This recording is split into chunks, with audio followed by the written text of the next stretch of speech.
കരൾ മാറ്റിവെക്കുന്ന അദ്വൈതിനായി ഒരു നാട് ഒരുമിക്കുന്നു. ഈസ്റ്റ് കടാതി സ്വദേശിയായ 13-കാരന്റെ കരൾ മാറ്റിവെക്കുന്നതിന് ആവശ്യമായ 50 ലക്ഷത്തോളം രൂപ കണ്ടെത്താനാവാതെ വിഷമിക്കുകയാണ് ഈ കുടുംബം. അദ്വൈതിനെ സഹായിക്കുന്നതിനായി നമുക്ക് ഒരുമിച്ച് നിൽക്കണം. അർബുദമെന്ന മഹാവ്യാധിയോട് പൊരുതുന്ന ഒരു 13 വയസ്സുകാരൻ തന്റെ മകന്റെ ജീവൻ തിരിച്ചുപിടിക്കാൻ വഴിമുട്ടി നിൽക്കുന്ന ഓട്ടോറിക്ഷ തൊഴിലാളിയായ ഒരു പിതാവ്. മൂവാറ്റുപുഴ ഈസ്റ്റ് കടാതി സ്വദേശിയായ അദ്വൈത് ഗോപന്റെ ജീവൻ രക്ഷിക്കാൻ സുമനസ്സുകളുടെ കനിവ് തേടുകയാണ് ഒരു കുടുംബം. കരൾ മാറ്റിവെക്കൽ ശസ്ത്രക്രിയയ്ക്കായി വേണ്ടിവരുന്ന 50 ലക്ഷം രൂപയെന്ന ഭീമമായ തുക കണ്ടെത്താനാകാതെ ഈ കുടുംബം ഇന്ന് പകച്ചു നിൽക്കുകയാണ്. ഹെപ്പറ്റോ സെല്ലുലാർ കാർസിനോമ എന്ന ഗുരുതര കരൾ രോഗമാണ് അദ്വൈതിന്റെ കൗമാര സ്വപ്നങ്ങൾക്കുമേൽ കരിനിഴൽ വീഴ്ത്തിയിരിക്കുന്നത്. തിരുവനന്തപുരം RCCയിൽ ചികിത്സയിലായിരുന്ന അദ്വൈതിനെ വിദഗ്ധ ചികിത്സയുടെ ഭാഗമായി ഇപ്പോൾ കൊച്ചി അമൃത ആശുപത്രിയിലേക്ക് മാറ്റിയിരിക്കുകയാണ്. അടിയന്തരമായി കരൾ മാറ്റിവെക്കൽ ശസ്ത്രക്രിയ നടത്തണമെന്നാണ് ഡോക്ടർമാരുടെ നിർദ്ദേശം. ജീവന്റെ പാതിയായ മകന് തന്റെ കരൾ പകുത്തു നൽകാൻ അമ്മ രജിത തയ്യാറാണ്. എന്നാൽ ശസ്ത്രക്രിയയ്ക്കും അനുബന്ധ ചികിത്സകൾക്കുമായി വേണ്ടിവരുന്ന 50 ലക്ഷം രൂപ എങ്ങനെ കണ്ടെത്തുമെന്ന ചോദ്യത്തിനു മുന്നിൽ ഈ കുടുംബത്തിന് ഉത്തരമില്ല. മൂവാറ്റുപുഴയിൽ ഓട്ടോറിക്ഷ ഓടിച്ച് കുടുംബം പുലർത്തുന്ന പിതാവ് ഗോപന് ചിന്തിക്കാവുന്നതിനും അപ്പുറമാണ് ഈ തുക. അദ്വൈതിനെ സഹായിക്കുന്നതിനായി മൂവാറ്റുപുഴ നഗരസഭയുടെ നേതൃത്വത്തിൽ വലിയ തോതിലുള്ള പ്രവർത്തനങ്ങൾ ഇതിനോടകം ആരംഭിച്ചിട്ടുണ്ട്. നഗരസഭാ അധ്യക്ഷ ജോയ്സ് മേരി ആന്റണിയുടെ നേതൃത്വത്തിൽ കൗൺസിലർമാരും നാട്ടുകാരും ചേർന്നുള്ള ചികിത്സാ സഹായ സമിതി രൂപീകരിക്കുകയും ജോയിന്റ് അക്കൗണ്ട് തുറക്കുകയും ചെയ്തിട്ടുണ്ട്. ഞങ്ങളുടെയൊക്കെ പ്രിയപ്പെട്ട ഗോപൻ ചേട്ടന്റെയും ഒരു ഓട്ടോറിക്ഷ തൊഴിലാളിയാണ് അദ്ദേഹത്തിന്റെയും രജിത ചേച്ചിയുടെയും മകനാണ്. രണ്ടാമത്തെ മകനായിട്ടുള്ള അദ്വൈത്. അവനിപ്പോൾ 12 വയസ്സാണ്. 3 മാസം മുമ്പാണ് തിരിച്ചറിഞ്ഞത് അവന് ലിവറിൽ ക്യാൻസർ ആണെന്നുള്ള കാര്യം. അപ്പോൾ അത് വളരെ വൈകിയാണ് തിരിച്ചറിഞ്ഞത്. അപ്പോൾ അതിൽ ഡോക്ടേഴ്സ് സജസ്റ്റ് ചെയ്തിരിക്കുന്നത് എന്ന് പറയുന്നത് ലിവർ ട്രാൻസ്പ്ലാന്റ് ചെയ്യണം എന്നുള്ള ഒരു ഓപ്ഷൻ മാത്രമാണ്. നമുക്ക് ഈ സാഹചര്യങ്ങൾ കണ്ടാൽ മനസ്സിലാവും.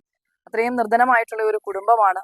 അന്നന്നത്തേക്കുള്ള ചെലവുകൾ കഷ്ടിച്ച് കഴിഞ്ഞു പോകുന്ന ഒരു കുടുംബത്തില് ഇത്തരത്തിലൊരു സാഹചര്യം ഞങ്ങളുടെയും ഈ ഒരു നാട്ടുകാരുടെയും ഒക്കെ പ്രിയപ്പെട്ട ഒരു കുട്ടി തന്നെയാണ് അദ്വൈത് എന്ന് പറയുന്നത്. വളരെ മിടുക്കനായിട്ടുള്ള ഒരു കുട്ടി.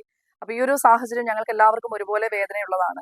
അപ്പം പലപ്പോഴും മറ്റുള്ളവരുടെ സഹായത്തോടു കൂടിയാണ് ഇപ്പൊ ഈ ഒരു കാലഘട്ടത്തിൽ ഈ ഒരു ദിവസങ്ങളിൽ തന്നെ നമുക്ക് മുമ്പോട്ട് പോകാൻ സാധിച്ചിട്ടുള്ളത്.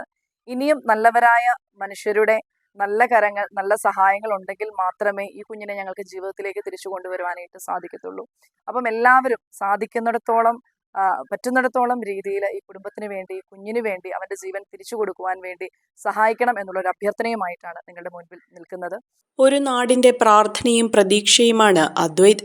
നമ്മുടെ ചെറിയൊരു സഹായം പോലും ആ 13 വയസ്സുകാരനെ വീണ്ടും കളിക്കൂട്ടുകാർക്കിടയിലേക്ക് എത്തിച്ചേക്കാം.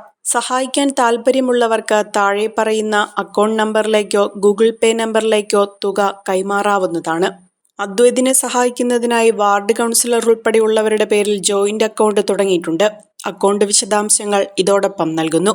അദ്വൈതിന്റെ ചികിത്സാ സഹായത്തിന് വേണ്ടി നിലവിലെ ഒരു കമ്മിറ്റി രൂപീകരിച്ചിട്ടുണ്ട്. ഇവിടുത്തെ വാർഡ് കൗൺസിലേഴ്സ് ആയിട്ടുള്ള ഷേർലി ടീച്ചറും അതുപോലെ തന്നെ രജനി ടീച്ചറും അമ്പിളി ബിജു, ഇവര് ജോയിന്റ് ആയിട്ട് ഇതിന്റെ പിന്നിൽ ഇവരെല്ലാവരും ഉണ്ട്. ഞങ്ങൾ എല്ലാവരും ഒപ്പമുണ്ട്. അപ്പോൾ ഒരു ജോയിന്റ് അക്കൗണ്ട് കുട്ടിയുടെ പിതാവിന്റെയും കൂടെയാണ് ജോയിന്റ് അക്കൗണ്ട് തുടങ്ങിയിരിക്കുന്നത്. ആ ഒരു അക്കൗണ്ടിൽ കാരുണ്യ എന്നുള്ള പേരിലാണ് ഈ അക്കൗണ്ട് ആരംഭിച്ചിരിക്കുന്നത്. യൂണിയൻ ബാങ്കിലാണ് അക്കൗണ്ട് ആരംഭിച്ചിരിക്കുന്നത്. അപ്പോൾ ഈ ഒരു അക്കൗണ്ടിലൂടെ മാത്രമാണ് ഞങ്ങൾ ചികിത്സാ സഹായത്തിനുള്ള ഫണ്ടുകൾ സ്വീകരിക്കുന്നത് എന്നുകൂടി ശ്രദ്ധയിൽപ്പെടുത്തുന്നു. മാത്യു കുഴൽനാടൻ MLA ഉൾപ്പെടെയുള്ളവർ സഹായാഭ്യർത്ഥന നടത്തിയിട്ടുണ്ട്. ഏറെ സങ്കടകരമായ ഒരു കാര്യം പങ്കുവെക്കുന്നതിനാണ് ഈ വീഡിയോ. മൂവാറ്റുപുഴ മുനിസിപ്പാലിറ്റിയിൽ ഞങ്ങളുടെ നഗരപ്രദേശത്ത് അദ്വൈത് എന്ന് പറയുന്ന 13 വയസ്സുള്ള ഒരു കുട്ടിയുടെ കരളിന് രോഗം ബാധിച്ച് കരൾ മാറ്റിവെക്കേണ്ട അവസ്ഥയിലേക്ക് എത്തിയിരിക്കുകയാണ്. ആ കുട്ടിയുടെ അമ്മയുടെ കരള് നൽകാൻ സന്നദ്ധയായി മുന്നോട്ട് വന്ന സമയത്ത് ആ കരൾ മാറ്റിവെക്കൽ ശസ്ത്രക്രിയക്ക് ഏകദേശം 50 ലക്ഷം രൂപയോളം ചെലവ് വരുന്നു. വളരെ നിർധന കുടുംബമാണ്. ഞങ്ങൾ എല്ലാവരും കൂടി ഒന്നിച്ചിറങ്ങി അവരെ സഹായിക്കാനുള്ള പരിശ്രമത്തിലാണ്. രാഷ്ട്രീയ ഭേദമന്യേ എല്ലാവരും, കൗൺസിലേഴ്സും ജനപ്രതിനിധികളും പഴയ ജനപ്രതിനിധികളും എല്ലാവരും കൂടി നാടൊട്ടുക്ക് അവരെ സഹായിക്കാൻ ശ്രമിക്കുന്നു. പക്ഷേ ഈ ഒരു ചെറിയ പ്രദേശത്ത് മാത്രം ഒരുപക്ഷെ ആ കുട്ടിയെ നമുക്ക് ഇപ്പൊ ആവശ്യം വരുന്ന തുകയിലേക്ക് എത്തിക്കൊള്ളുന്നില്ല. അതുകൊണ്ട് ഞാൻ വളരെ വിനയത്തോടെ നിങ്ങളോട് അഭ്യർത്ഥിക്കുന്നു, ഈ 13 വയസ്സുകാരൻ അദ്വൈതിന്റെ ജീവിതം തിരിച്ചു പിടിക്കാൻ, ആ കുടുംബത്തിന് ഒരു ആശ്വാസമാകാൻ, ഈ കരൾ മാറ്റിവെക്കൽ ശസ്ത്രക്രിയക്ക് അസ്റ്റർ മെഡിസിറ്റിയിൽ ഏകദേശം 50 ലക്ഷം രൂപ ചെലവ് വരുന്ന ഈ ശസ്ത്രക്രിയ നടത്തിയെടുക്കാൻ നിങ്ങൾ എല്ലാവരും കരുണയോടുകൂടി ആ കുടുംബത്തെ സഹായിക്കണം. 2 കൗൺസിലേഴ്സ് ഷേർലി ചേച്ചിയുടെ അമ്പിളിയുടെയും പേരിൽ ഞങ്ങൾ ഒരു അക്കൗണ്ട് തുടങ്ങിയിട്ടുണ്ട്. ആ അക്കൗണ്ടിന്റെ ഡീറ്റെയിൽസ് ഈ വീഡിയോയിൽ കാണിക്കുന്നുണ്ട്. നിങ്ങളാൽ കഴിയുന്ന ചെറുതും വലുതുമായ സഹായങ്ങൾ നൽകി അദ്വൈതിനെ തിരിച്ച് ജീവിതത്തിലേക്ക് കൊണ്ടുവരാൻ സഹായിക്കണമെന്ന് ഒരിക്കൽ കൂടി വിനയത്തോട് അഭ്യർത്ഥിക്കുന്നു. സഹായം നൽകേണ്ട വിവരങ്ങൾ ഇവയാണ്. പഠനത്തിനപ്പുറം ജീവിതം തൊട്ടറിയാം. ഭാവിയെ രൂപപ്പെടുത്തുന്ന അറിവിന്റെ തിരുമുറ്റം നിർമ്മല കോളേജ് മൂവാറ്റുപുഴ. റാങ്കുകളുടെ തിളക്കമാർന്ന പാരമ്പര്യം. NAC A++ മികവിന്റെ കരുത്തിൽ വിജയത്തിലേക്കുള്ള നിങ്ങളുടെ ഉറച്ച ചുവടുവെപ്പ്. ഇവിടെ സ്വപ്നങ്ങൾക്ക് ചിറകുകളുണ്ട്. നിങ്ങളുടെ സർഗാത്മകതയെ ലോകത്തിന് മുന്നിലെത്തിക്കാൻ നിർമ്മല കൂടെയുണ്ട്. വെറുമൊരു ബിരുദമല്ല, മികച്ചൊരു കരിയർ. ആധുനിക സൗകര്യങ്ങളും സുരക്ഷിതമായ ഹോസ്റ്റലുകളും ഇവിടെ നിങ്ങൾക്കായി ഒരുങ്ങുന്നു. 2026-27 അഡ്മിഷനുകൾ ആരംഭിച്ചു. ഇന്ന് തന്നെ അപേക്ഷിക്കൂ.